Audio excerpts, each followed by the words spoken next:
Hi everyone, I am Advocate Dhruv Sharma, and this is a special civil procedure code series that we are doing. Till now, we have done 4 videos, and this is going to be the 5th video in this series. This video is about state of UP versus नवाब हुसैन. अभी तक हमने जो 4 videos हैं उसमें से 2 तो under section 10 of CPC में हैं और उसके बाद की जो 2 वीडियोस हैं वो सिविल प्रोसीजर कोड के रेस जुडिकेटा के सेक्शन के ऊपर हैं.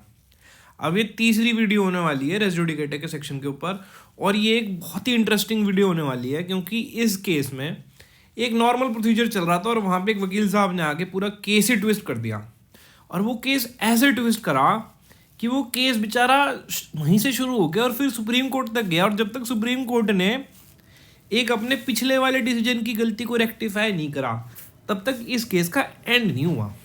तो एक वकील का ना हम इस केस में 4 चीज़ पढ़ेंगे. एक तो देवीलाल मोदी केस पढ़ेंगे, एक गुलाबचंद केस पढ़ेंगे जिससे हमारा अंडर सेक्शन 11 भी कहीं हद तक उसकी जो 6 एक्सप्लेनेशन है वो वहीं से लिए गए हैं. उसके बाद हम कंस्ट्रक्टिव रेस जुडिकेटा पढ़ेंगे और उसके बाद ना हम एक बहुत इंटरेस्टिंग चीज़ देखने वाले हैं कि वकील का दिमाग क्या होता है, बात को किस तरह से और घुमाता है और जज को कन्विंस करता है ना, वो भी हम आज इसी केस में पढ़ने वाले हैं. ठीक है. अब ये केस क्योंकि सुप्रीम कोर्ट में आया है और इसमें अपेलेंट जो है वो है स्टेट ऑफ यूपी और रिस्पोंडेंट जो है वो है नवाब हुसैन. ठीक है. तो थोड़े से तो पहले फैक्ट्स देख लेते हैं. Nawab Hussain was a confirmed sub inspector of police. ठीक है. और ये ना कुछ गड़बड़ कर रहे थे अपनी काम करते हुए, तो ही वॉज इन्वेस्टिगेटेड बाय सूरज सिंह. ठीक है. अब किसी ने ना इनके ऊपर एक अनोनिमस कंप्लेंट डाल दी थी, इस वजह से ये सारा केस शुरू हुआ. ठीक है. अब जो सूरज सिंह थे जो इंस्पेक्टर थे उन्होंने रिपोर्ट सबमिट कर दी सुपरिटेंडेंट ऑफ पुलिस को 25/2/1954 को. ठीक है. उसके बाद subsequently there were 2 cases registered against him under prevention of corruption act and Indian penal code. ठीक है. And both of these cases were investigated by inspector Suraj Singh. ठीक है. एंड जो रिस्पोंडेंट है he was dismissed from service by an order of deputy inspector general of police and 20/12/1954. ठीक है. Case register हुए, सूरज सिंह ने इंस्पेक्ट किया और DIG ऑफ पुलिस ने उन्हें डिसमिस कर दिया सर्विस से. अब कोई इंसान डिसमिस हो जाए सर्विस से उसे नेचुरली दिक्कत तो होगी, वो हाथ पैर तो मारेगा ही. ठीक है. तो इन्होंने क्या करा, इन्होंने सबसे पहले जाके एक अपील फाइल कर दी तुरंत कि जो मेरा डिसमिसल है वो गलत हुआ है 1904-1956 को. ठीक है. वो डिसमिस हो गई अपील. अब वो रिट पिटीशन में इलाहाबाद हाई कोर्ट आ गए और he was asking question of disciplinary proceedings कि भाई इन्हें क्वेश करो, प्रोसीडिंग्स को गलत हुई हैं. अब जब भी कोई रिट पिटीशन बनती है ना, ठीक है, मैं तुम्हें थोड़ा सा समझाता हूँ. रिट पिटीशन के 3 पार्ट्स होते हैं मोस्टली. तो पहले में तो हमारा आएगा सिनॉप्सिस. ठीक है. उसके बाद हमारा एक पार्ट आएगा, वहाँ पे लीगल इश्यूज आते हैं और उसके बाद हमारा जो थर्ड बात आता है ना किसी भी हमारी रिट पिटीशन में, वो होते हैं ग्राउंड्स कि हम किस ग्राउंड्स पे हाई कोर्ट आ रहे हैं. ठीक है. ये हमारे किसी भी एक रिट पिटीशन के 3 पार्ट्स होते हैं. मान लो अगर मैं कल को दिल्ली हाई कोर्ट में एक रिट पिटीशन लगाऊं, ठीक है, तो उसके ये 3 पार्ट होंगे और सबसे इंपॉर्टेंट पार्ट ग्राउंड्स होता है कि मैं किस वजह से इस कोर्ट में आ रहा हूँ. और उसके बाद आता है लास्ट में प्रेयर्स कि मैं रिलीफ क्या मांग रहा हूँ. ठीक है. प्रेयर्स.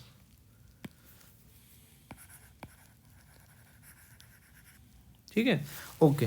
तो इनके ग्राउंड्स क्या थे, इन भाई साहब के ग्राउंड्स ये थे, एक से मैं हटा देता हूँ.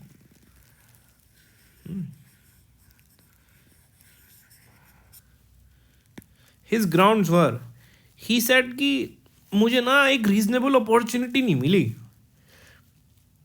जो मेरे खिलाफ एलिगेशंस हैं उनको मैं बताता जज को कि भाई मेरे साथ ये जो बताया, जो मेरी एलिगेशंस मेरे ऊपर लगाई गई हैं, ये सारी की सारी एलिगेशन गलत हैं, इसकी मुझे अपॉर्चुनिटी नहीं दी. ठीक है. तो मैं बताता कैसे जज को जाके अपनी बात. ये जो भी डिसिप्लिनरी प्रोसीडिंग्स मेरे ऊपर हुई हैं, डीआईजी जो जिसने भी मेरे ऊपर डिसमिस कराया है, जो डिसिप्लिनरी प्रोसीडिंग्स हैं मैं बताऊँ कैसे?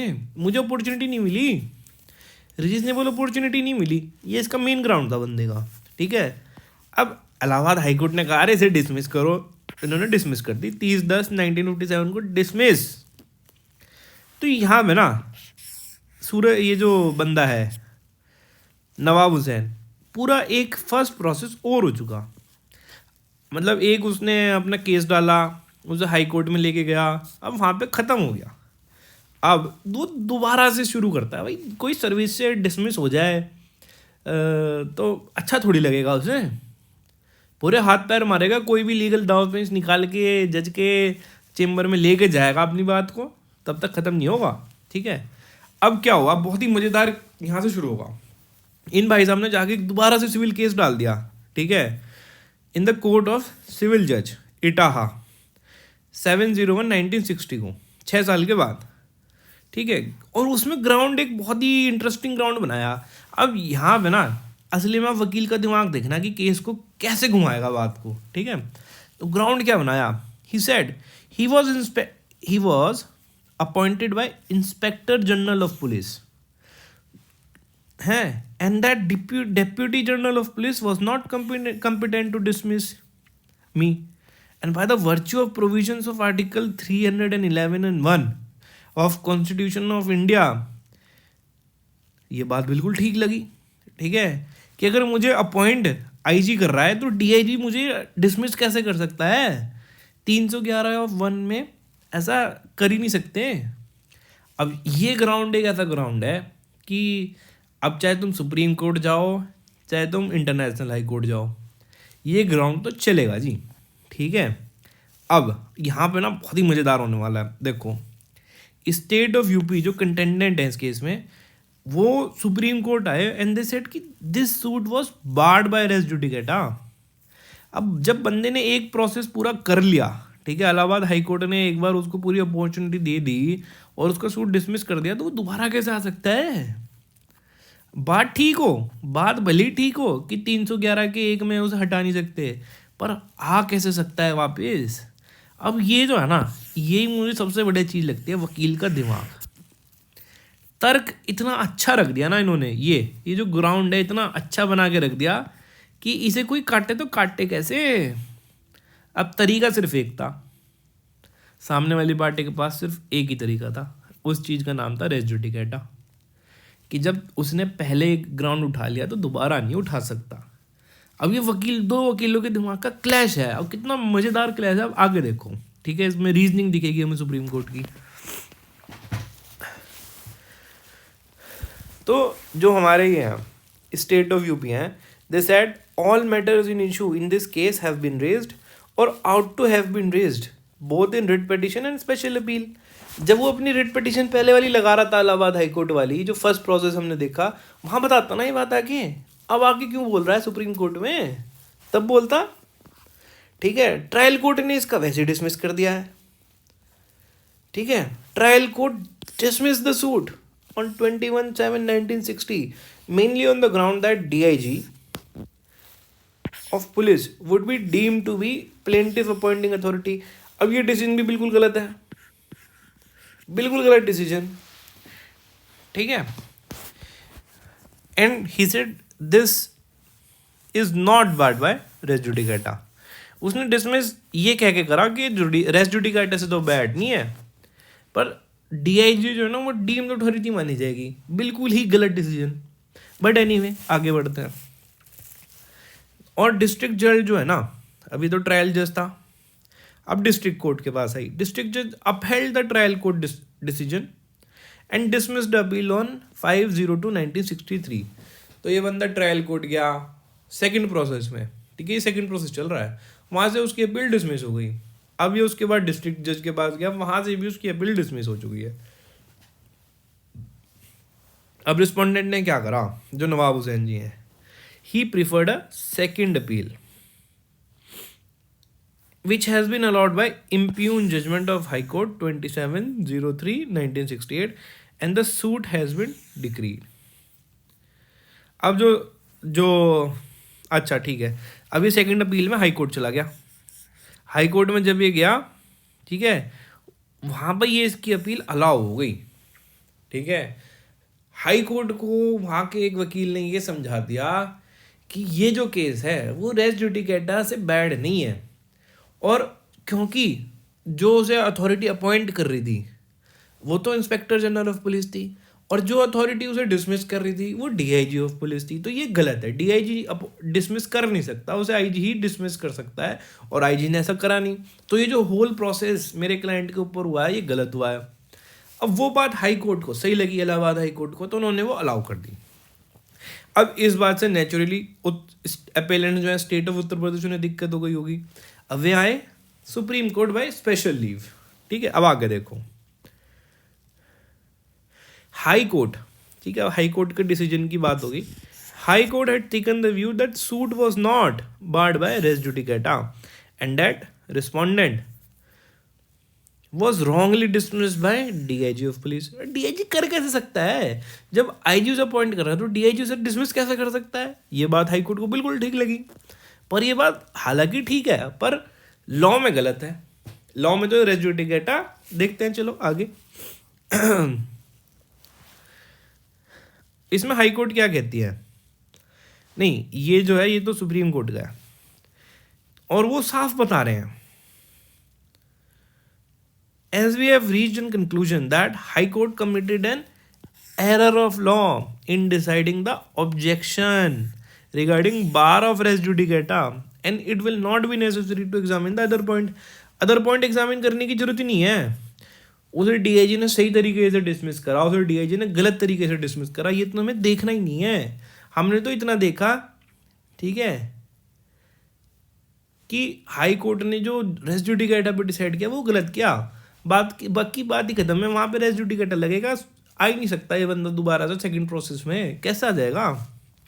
ठीक है, अब इसमें एक ब्रिटिश केस देख लेते हैं।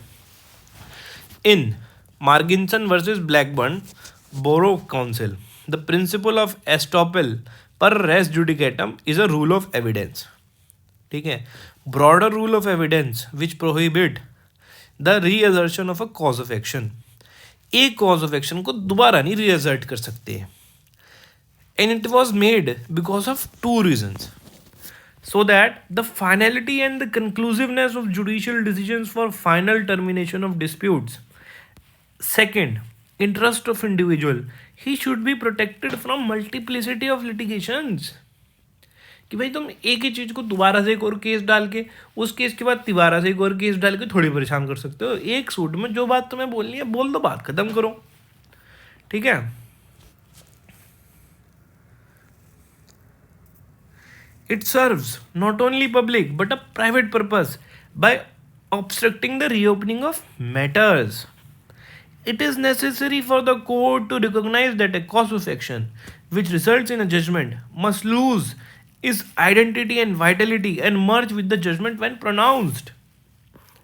जो cause of action है ना, ठीक है, it is necessary for the court to recognize that a cause of action which results in a judgment must lose its identity and vitality।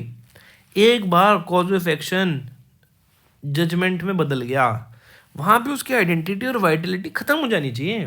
उसके बाद दोबारा से उस कॉज ऑफ एक्शन की ना जड़ें नहीं बचनी चाहिए, खत्म हो जाए वहीं पे। It therefore cannot survive the judgment और give rise to another cause of action. ये नहीं कि तुम दोबारा से किसी जजमेंट को कर दो या दोबारा से किसी और कॉज ऑफ एक्शन को कर दो ऑन सेम फैक्ट्स। ठीक है, अगर देखो ये मैंने एक डायग्राम बनाया, अगर सेट ऑफ फैक्ट सेम है, एक कॉज ऑफ एक्शन शुरू हो चुका है और ये खत्म हो गया है, it ends in a judgment. ठीक है, यहाँ पे हम एक जजमेंट में वो खत्म हो गया, तो ऐसे नहीं है कि तुम दोबारा से कॉज ऑफ एक्शन को लेके यहाँ चल दोगे ना, एक ही साइड जा सकते हो बस, और वो भी एक ही बार अगर सेट ऑफ फैक्ट सेम है, दोबारा नहीं। ठीक है, अब केस देख लेते हैं। ये केस है Gulabchand Chhotalal Parikh versus state of Bombay. इसमें रेशियो जो है ना बहुत ही इंटरेस्टिंग रेशियो है, और उससे ही हमारा आज का लेटेस्ट जो सेक्शन 11 CPC का है, जिसे हम अगले वाली क्लास में पढ़ेंगे, सेक्शन 11 को हम बहुत डिटेल में पढ़ेंगे और सेक्शन 10 को भी हम बहुत डिटेल में पढ़ेंगे। इसके ऊपर मैं एक सेपरेट लेक्चर बनाऊंगा। इस केस को भी देख लेते हैं, ठीक है। अंडर सेक्शन 11 में 6 एक्सप्लेनेशंस हैं relate to suits, form suits and has in terms no direct application to a petition for the issue of high prerogative writ. अब अंडर सेक्शन 11 में ना सूट्स के बारे में है, फॉर्मर सूट्स के बारे में है, ठीक है। पर रिट जो प्रेरोगेटिव रिट है, मतलब रिट जो रिट पिटीशन जो लगती है उसके ऊपर ना कुछ डायरेक्ट एक्सप्लेनेशन नहीं है। इतना क्लियरली नहीं बताता कि अगर मैं रिट पिटीशन एक बार एक हाई कोर्ट में लगा दूं तो मैं दोबारा से रिट पिटीशन अगर लगा रहा हूं तो वहाँ पे भी रेस जुडिकेटा काम करेगा कि नहीं करेगा, ठीक है। इधर देखते हैं। जैसे मान लो मैं कल एक रिट पिटीशन लगा देता हूँ दिल्ली हाई कोर्ट में, वहाँ से चाहे डिसीजन मेरे फेवर में आए चाहे मेरे अपोजिट में आए, ठीक है, डिसीजन आ गया, जजमेंट आ गई, तो मैं दोबारा से एक रिट पिटीशन लगा के दोबारा से दिल्ली हाई कोर्ट जा सकता हूँ, नहीं जा सकता हूँ। इसके बारे में ना सेक्शन अंडर सेक्शन 11 क्लियर नहीं है, नॉट क्लियर, ठीक है। तो क्वेश्चन जो राइज होता है ना वो ये होता है कि whether res judicata and constructive res judicata applies to writ, ठीक है। इसमें एक एक्स पार्टे थॉमसन जी थे, उसमें A J Stephens moved for a rule calling upon authorities concerned to show cause why a mandamus should not issue. He obtained a rule nisi. इसको जाके check करना Google पे कि इसका मीनिंग क्या है, ठीक है, और कमेंट सेक्शन में मुझे जरूर बताना, ठीक है। He obtained a rule nisi but it was discharge as it did not appear that there has been a demand and refusal, ठीक है। ही अप्लाइड अगेन, उसने दोबारा अप्लाई किया, saying that there had been a demand and refusal since then, ठीक है। अब Lord Denman जो थे ना, he observed that as Stephens was making an application which had already been refused on fresh materials, he could not have same application repeated from time to time. English case हमारे लिए बहुत important होते हैं, ठीक है। अब वहाँ पे लॉर्ड डेनमैन थे, उन्होंने कहा कि दोबारा थोड़ी ला सकता है, एक बार उसने एप्लीकेशन लगा दी तो ये थोड़ी कि कोई नया मटेरियल आएगा दोबारा लगा, ऐसा नहीं हो सकता, ठीक है। अब हाई कोर्ट जो है, ठीक है, Allahabad high court second process जब चल रहा था, उन्होंने 3 जजमेंट देखी, जाना किराना Iyer versus P M Nilakantha Iyer, Devilal Modi versus sales tax officer Ratlam, और Gulabchand Chhotalal Parikh versus state of Bombay. ये 3 जजमेंट सुप्रीम कोर्ट की देख के हाई कोर्ट एक डिसीजन पे पहुंची। वो डिसीजन क्या है हम देखते हैं। High court on the basis of supreme court decisions said I am inclined to agree with Shri K C. Saxena. अब ये जो के.सी. सक्सेना जी है ना, असली वकील का दिमाग तो इन्होंने ही लगाया इस पूरे केस में, ठीक है, जो कि लंदन काउंसिल थे प्लेंटिफ एप्लीकेंट के, that the law as declared by supreme court in regard to plea of res judicata bearing a subsequent suit on the ground of dismissal for a prior writ petition under Article 226 of Constitution of India is that only that issue between the parties will be res judicata which was not raised in earlier writ petition and was decided by High Court after contest. अब ये जो है ना high court of Allahabad एक बहुत ही एक strange सा decision दे देती है। वो 3 जजमेंट देख के जो है ये जीना किरण अय्यर, देवीलाल मोदी और गुलाबचंद, इन 3 जजमेंट को देख के हाई कोर्ट एक ऐसा डिसीजन दे देती है जो कि बिल्कुल ही इरोनियस है, और वो बिल्कुल जो डिसीजन है वो इन महाशय के दिमाग के ऊपर बनाया गया है। बहुत ही क्लेवर वकील हैं ये के.सी. सक्सेना, मैं जानता नहीं हूँ जो भी हैं, पर बहुत ही क्लेवर है, ठीक है। इनका दिमाग जो है ना वो देखने वाली चीज़ है कि किस तरह से सोचा होगा कि 11 दिन बैठ के अपने ऑफिस में। तो वो क्या कहते हैं, हाई कोर्ट ने क्या कहा, जो इशू, ठीक है, डिसाइड हो चुका होगा पहले, बस उसी तक रेस जुडिकेटा लगेगा, ठीक है। उसके बाद जो है ना अगर कोई इशू बच गया उसके ऊपर रेस जुडिकेटा नहीं लगेगा अगर वो रिट पिटीशन है, ठीक है। अगर रिट पिटिशन नहीं है, नॉर्मल सूट है, वहाँ तो हमारा लॉ क्लियर है अंडर सेक्शन 11, वहाँ तो रेजिस्ट्री टिकट लगे। अगर रिट पिटिशन में कोई इशू लेके जा रहा है, वो दोबारा भी आ सकता है वही इशू लेके। ऐसा हाई कोर्ट का मानना था जो बिल्कुल ही गलत था। ठीक है, अब आगे देखते हैं। Since no plea questioning the validity of order based on the incompetence of DIG of police was raised in earlier writ petition by plaintiff in High Court under Article 226 of Constitution of India, parties were never at issue on it and High Court never considered or decided it. I think it is competent for plaintiff to raise such plea in subsequent suit and the bar of res judicata will not apply. अब high court का ना दिमाग पूरा ही बदल दिया इन Saxena sir ने, इन वकील ने। और हाई कोर्ट ये कह रही है इनकी बात सुन के कि द प्लेंटिफ, ठीक है, वो पिछले वाले उसमें थे ही नहीं रेस जुडिकेटा में, और it is competent for plaintiff to raise such an appeal. जो प्लेंटिफ आया है हमारे पास बिल्कुल सही लेके आया है कि जब हाई कोर्ट ने क्या कहा, हाई कोर्ट ने कहा कि जब आईजी ने मुझे अपॉइंट किया और डीआईजी मुझे डिसमिस कर रहा है, ऐसा हो नहीं सकता। तो ये बंदा ये बात बिल्कुल सही लेके आया हमारे पास और रिट पिटीशन में लागू कर रहा है। ठीक है, जाओ तुम्हें जहाँ जाना है, हमने तो इन वकील साहब की बात मान ली, भले ही गलत है यार, सही है, तुम जाओ। ठीक है, अब यहाँ पे ना सुप्रीम कोर्ट की रीजनिंग शुरू होती है। ठीक है, अब वो सबसे पहला केस पकड़ते हैं, जाना किराना अय्यर। इस जो हाई कोर्ट ने रीजनिंग दी ना अपनी 3 केस पढ़ गए और समझ गए सुप्रीम कोर्ट के, उसके सबसे पहले केस को पकड़ेंगे, उसके बाद दूसरे को पकड़ेंगे, उसके बाद तीसरे को पकड़ेंगे। उन 3 केस की रीजनिंग समझाएंगे कि भाई पहले केस में हमने ये बोला था, दूसरे केस में हमने ये बोला था, तीसरे केस में हमने ये बोला था, इनका मतलब ये है, और जो तुमने मतलब समझा है वो गलत मतलब समझा है, जो हम मतलब समझा रहे हैं वो असली मतलब है। ठीक है, अब यहाँ पे सुप्रीम कोर्ट का मतलब समझते हैं, सुप्रीम कोर्ट की रीजनिंग समझते हैं, सुप्रीम कोर्ट का लॉजिक समझते हैं। He said Jana Kirana Iyer was a case where the suit which was brought by defendant number 1 to 6 was withdrawn during the pendency of appeal in High Court and was dismissed. In the meantime, a suit was filed in representative capacity under Order 1 Rule 8. One of defenses there was plea of res judicata. The suit was decreed. Appeals were filed against the decree, but the High Court dismissed them on the ground that there was no bar of res judicata. When matter came to apex court, it was fairly considered that in terms of Section 11 could not apply because the suit was filed by creditors of defendant number 1 to 6 in their representative capacity and was conducted as a representative suit, and it could not be said that defendant number 1 to 6 who were plaintiffs in the earlier suit and the creditors who brought the subsequent suit were same parties or the parties who had claim to each other. ठीक है, जो पहला suit था वो representative suit था, और ये कह नहीं सकते कि जो डिफेंडेंट नंबर 1 और 2 हैं who were plaintiffs in earlier suit and the creditors who brought the subsequent suit were the same parties. यहाँ पे parties ही अलग थी। ठीक है, hence under section 11 is not applicable and ये ना बात ही अलग हो गई।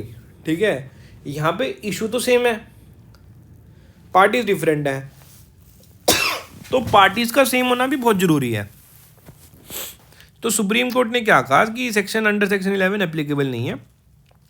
It would not be permissible to rely upon general doctrine of res judicata as the only ground on which res judicata could be urged in a suit could be provisions of section 11 and no other.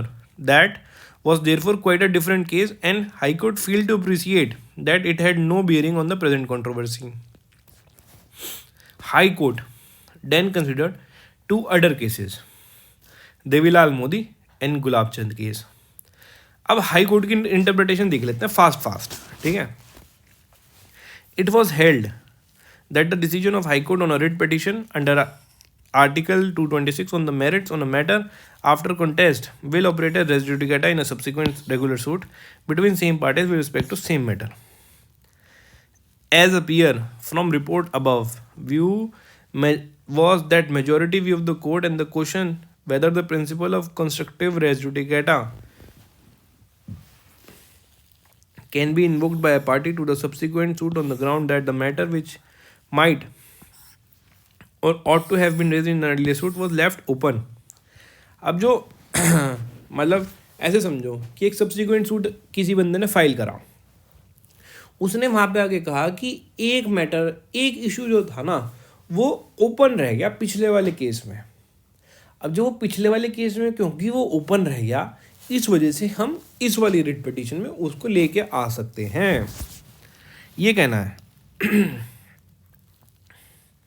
The learned judges took care to observe that they made it clear that it was not necessary, and they had not considered that the principles of constructive res judicata could be invoked by a party to the subsequent suit on the ground that a matter which might or ought to have been raised in the earlier proceedings was not so raised therein.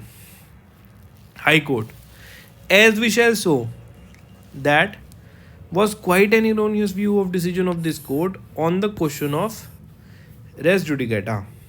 ठीक है, अब एक अलग case बताएंगे, amalgamated coalfields limited versus जना प्रसाद सभा. In first case, a writ petition was filed and the challenge to coal on some grounds. An effort was made to converse an additional ground, but कोशिश क्या करी गई, एक writ petition file हुई, उन्होंने कोशिश करी कि एक एडिशनल ग्राउंड हम फाइल कर दें, but was not allowed by this court and the writ petition was क्या हो गई होगी, डिसमिस हो गई होगी. Another writ petition was filed to challenge the levy of tax on the subsequent period on the ground distinct and separate from those which were rejected by this court. अब यहाँ पे उन्होंने रिजेक्ट कर दिए, ठीक है, यहाँ पे डिसमिस कर दिए, ठीक है. अब वो नए ग्राउंड्स बना के लाए, न्यू ग्राउंड्स. ग्राउंड्स मैंने तुम्हें समझाया कि क्या होते हैं, ठीक है, और उसे भी रिजेक्ट कर दिया. High court held that writ petition was barred by res judicata because of earlier decisions of this court.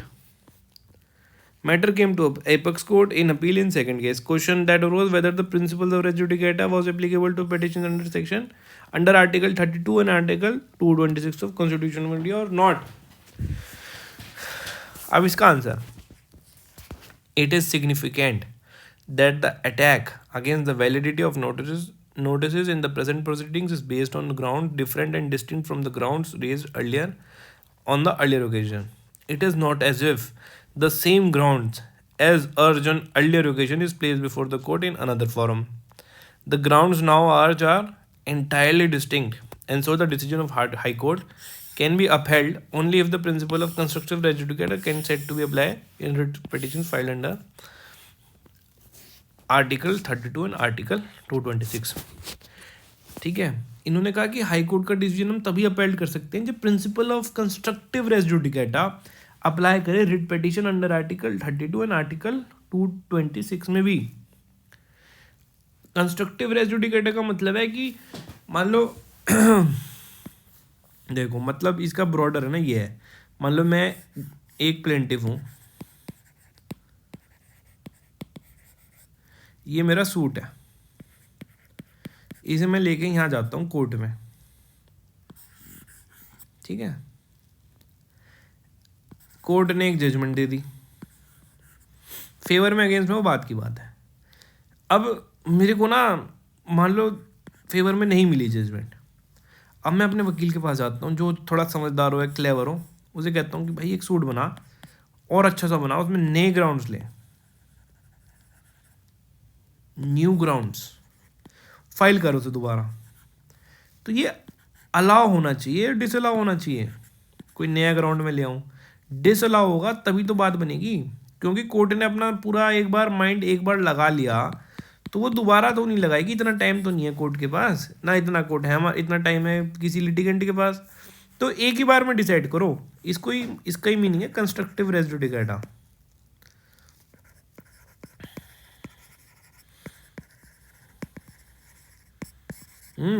ठीक है, अब आगे देखते हैं.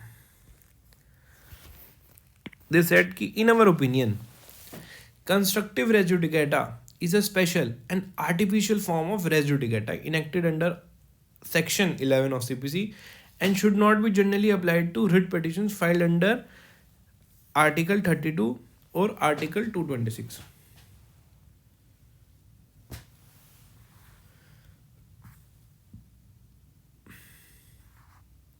अब ये सुप्रीम कोर्ट क्या कह रही है कि इट में दस appear that this court rejected the application on the principle of constructive res judicata on the ground that it was special and artificial form of res judicata and should not generally be applied to writ petitions.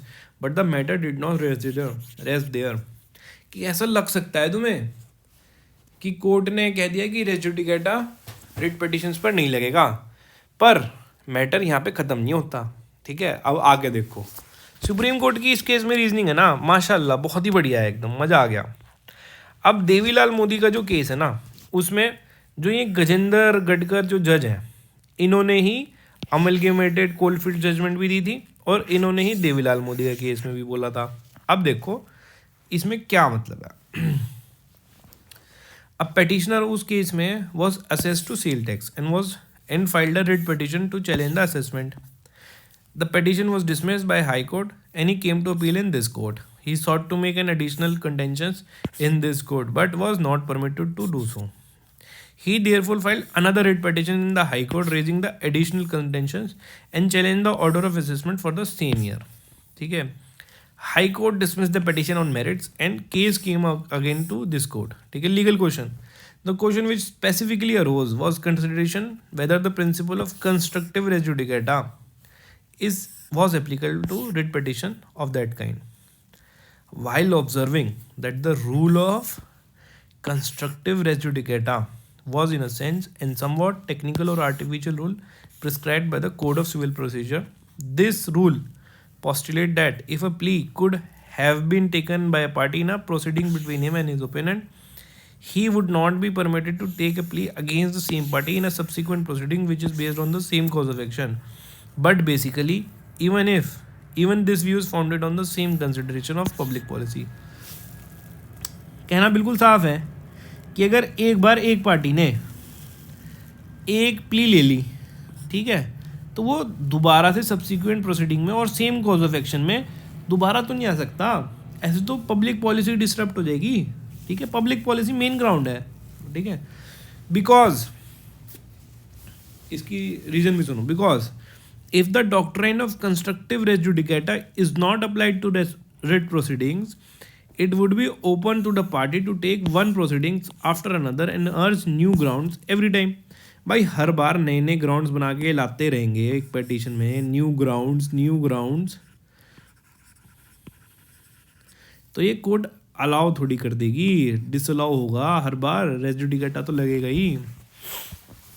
अब जो main जज है ना, जिन्होंने previous वाली एक judgement भी दी है जो थोड़ी गलत है, और उन्हीं जज ने दोबारा सही करके एक जजमेंट भी दी, और उस जजमेंट को हम इस केस में समझ रहे हैं क्योंकि उन दो जजमेंट के बेस में हाई कोर्ट ऑफ इलाहाबाद ने गलत जजमेंट दे दी एंड दे सेड कि रेस जुडिकेटा नहीं लगेगा जहाँ की लगना चाहिए था.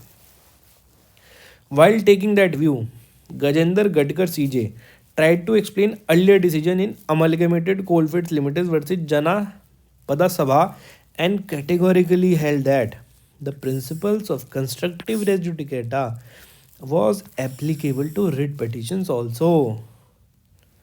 ठीक है, समझ रहे हो ना. जिन्होंने इस केस में भी जजमेंट दी थी अमलगमेटेड कोलफील्ड्स में, उन्होंने कैटेगोरिकली कहा the principles of constructive res judicata writ petition पे भी लगेंगे, कुछ भी कर लो.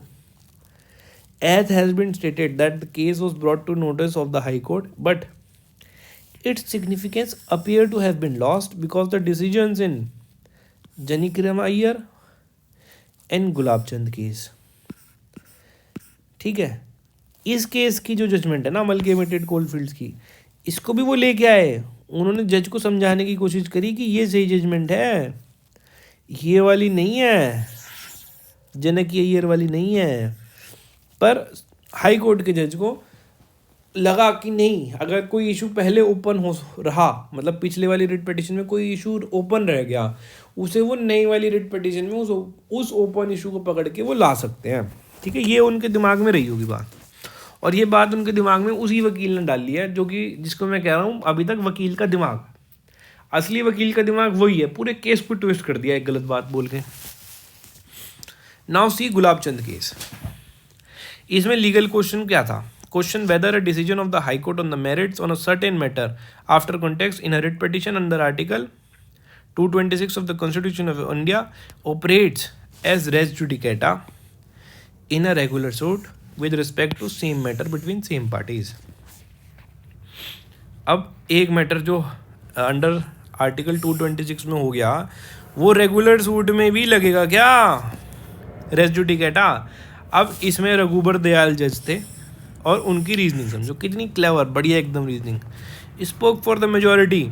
These decisions of the Privy Council well lay down that the provisions of Section 11 CPC are not exhaustive with respect to an earlier decision in a proceeding operating as res judicata in a subsequent suit with respect to same matter inter partes and do not preclude the application to regular suits of the general principles of res judicata based on public policy and applied from of ancient times. He made reference to Dareo versus State of UP, amalgamated coalfields limited versus Janapada Sabha Chhindwara और देवीलाल मोदी.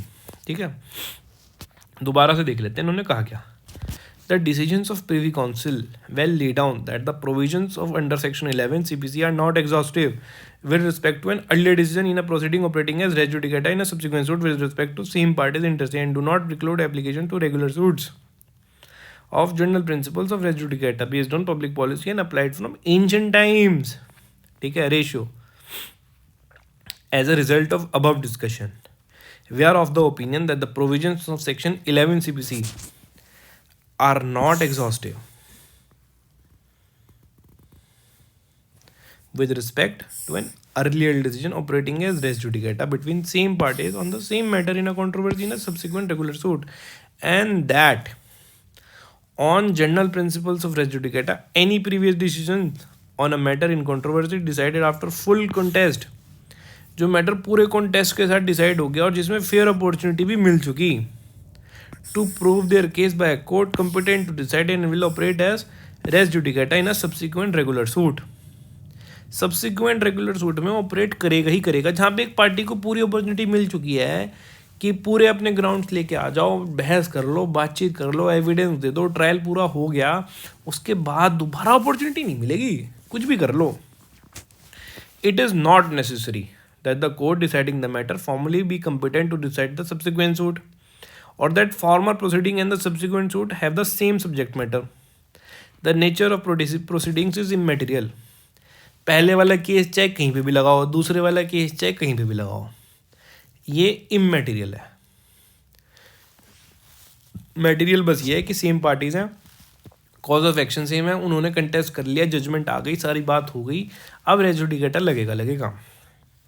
अब further observation देखो court की. We make it clear that it was not necessary and we have not considered whether the principle of constructive res judicata can be invoked by a party to the subsequent suit on the ground that a matter might or ought to have been raised in the earlier proceeding and was not raised therein. It was this other observation which led the High Court to take the view that the question whether the principles of res judicata could be invoked by a party to the subsequent suit on the ground that the plea which might or ought to have been raised in the earlier proceeding but was raised therein but was not so raised therein as was left open. अगर पिछले case में कोई बात खुली रह गई तो वो दोबारा से रिट पिटीशन में आ सकता है. ऐसा सुप्रीम कोर्ट ने एक केस में कह दिया था. उसी बात को पकड़ के वो जो केस ही सक्सेना वकील है वो इलाहाबाद हाई कोर्ट गए, वहाँ पे अपने क्लाइंट के फेवर में जजमेंट निकाल रहा है कि अगर एक मैटर इन इशू पिछले वाले केस में ओपन रह गया तो हम दोबारा से आ सकते हैं. पर सुप्रीम कोर्ट ने इस केस में क्लैरिफाई किया कि नहीं, ऐसा नहीं हो सकता. एंड जैसे कि that in turn led high court to the conclusion that the principles of constructive res judicata could not be made applicable to a writ petition. ये हाई कोर्ट ने ना गलत डिसीजन ले लिया ये कह के, ठीक है, एक जजमेंट को पकड़ के उन्होंने गलत डिसीजन ले लिया, ठीक है, कि रेस जुडिकेटा रिट पिटीशन पे अप्लाई नहीं करेगा, जबकि वो करेगा. ठीक है, अब देखो उसे क्लैरिफाई कैसे करते हैं सुप्रीम कोर्ट, अपनी गलती को भी कैसे क्लैरिफाई करते हैं, ये भी एक बहुत एक इंपॉर्टेंट बात है देखने की. And that was why it took the view that it was competent for the plaintiff in this case to raise an additional plea in the suit even though it was available to him in the writ petition which was filed by him in the earlier but was not taken. ये high court का कहना है. as is obvious high court went wrong in taking the view, गलत view ले लिया, because the law in this regard applicability of the principle of constructive res judicata. इस case में देवीलाल वाला जो केस है वो तो सही है, पर जो गुलाब चंद वाला केस है उसमें हाई कोर्ट ने जो बात पकड़ी वो गलत बात पकड़ ली। हाई कोर्ट ने बात ये पकड़ ली कि अगर पिछले एक रिट पिटीशन में कोई इशू ओपन रह जाए तो उसे दूसरी एक रिट पिटीशन में वो लेके आ सकते हैं, पर ये जो बात है उन्होंने गलत पकड़ ली। ये सुप्रीम कोर्ट ने क्लैरिफाई कर दिया अपनी इस जजमेंट में। तो डिसीजन क्या रहा? डिसीजन ये रहा कि ये कंट्रोवर्सी में है ही नहीं बात कि 311(1) कि उन्होंने डीआईजी ऑफ पुलिस ने उन्हें डिसमिस किया, पर उन्हें डिसमिस आईजी ऑफ पुलिस ही कर सकता है, ये बात कंट्रोवर्सी में है ही नहीं।